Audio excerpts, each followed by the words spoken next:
사람은 어릴 때부터 이상한 재능이 있다. 절대 하면 안 되는 일을 기막히게 생각해내는 재능. 그리고 이상하게도 그런 생각은 머릿속이 번쩍 맑아지면서 찾아온다. 마치 찬물로 머리를 한번 헹군 것처럼. 그때부터다. 인생이 조용히 망가지기 시작하는 건 한참 말썽을 부리기 시작하는 나이가 되면 머릿속은 이상하게 그런 쪽으로 발달하는가 보다. 별로 재밌는 일도 없고 세상은 심드렁하고 시간은 늘어지고 몸은 가만히 있는데 어느 순간 갑자기 아주 재미있는 생각 하나가 떠오른다. 그때의 느낌을 나는 아직도 기억한다. 머릿속을 찬물에 한번 헹군 것처럼 확 맑아지면서 눈동자가 반짝거리고 가만히 있을 수 없게 된다. 당장 어디론가 뛰어가야 할 것 같고 뭔가 큰일을 해낼 수 있을 것 같은 근거 없는 확신이 몸을 밀어낸다. 그리고 사건은 항상 그 뒤에 따라온다. 그때는 초등학교 2학년쯤이었을 것이다. 초여름이었다. 학교에서 돌아오는데 길가에 뱀이 한 마리 보였다. 나를 포함해 서너 명의 꼬맹이들이 콧물을 훌쩍거리며 뱀을 쫓았다.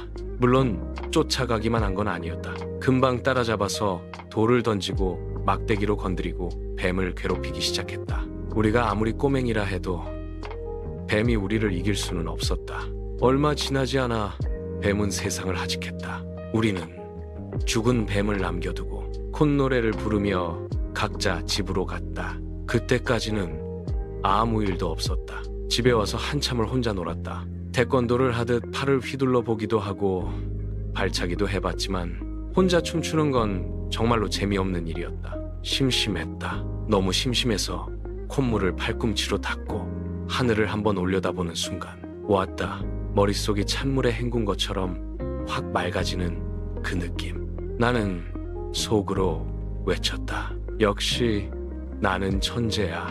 나는 학교에서 오다 만났던 그 뱀이 버려져 있던 곳으로 갔다.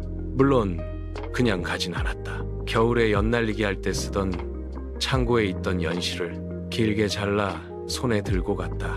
가서 뱀의 머리를 실로 묶었다. 죽은 뱀을 끌고 집으로 돌아왔다. 말썽이 일어날 일을 할 때는 동맥이 먼저 안다.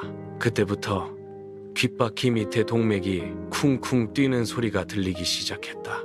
나는 뱀을 집 앞 큰 길 반대편에 갖다 놓고 실을 길게 늘였다. 그리고 길 이쪽의 울타리 뒤에 숨었다. 울타리는 지프로 만든 것이어서 길 쪽은 전혀 보이지 않았다.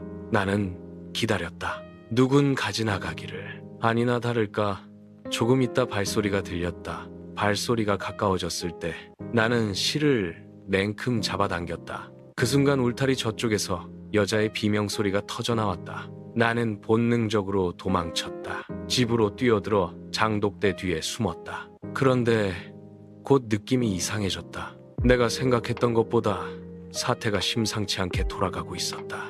대문 밖에서 웅성거리는 소리가 들리더니 곧 그 소리들이 대문 안으로 몰려들기 시작했다. 이게 웬일이냐. 큰일 났다. 여러 마리 엉켜서 들려왔다.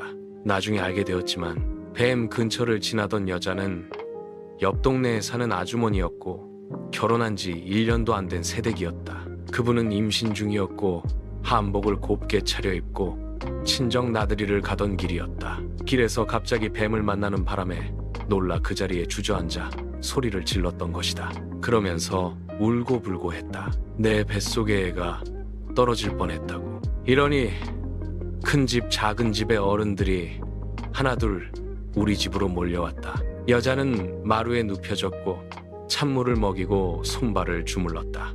집안은 난리가 났다. 어느 정도 사태가 수습되자 아버지와 다른 어른들이 그놈의 뱀을 잡겠다며 대문 밖으로 나갔다. 그 다음 이야기는 여기서 설명하지 않겠다. 세상의 종말이란 아마 그런 것일 것이다. 큰 누나는 내가 뛰어들어오는 것을 보았던 모양이다. 장독대 뒤에 숨어있던 나를 찾아내어 두 말 없이 내 귀를 잡아 어른들 앞으로 끌고 갔다. 나는 도살장에 끌려가는 양처럼 찍소리도 못하고 끌려갔다. 그날도 내 등짝은 시퍼렇게 멍들었다. 나는 또 하루를 커갔고 하느님은 그날도 내 등짝을 여전히 지켜주셨다.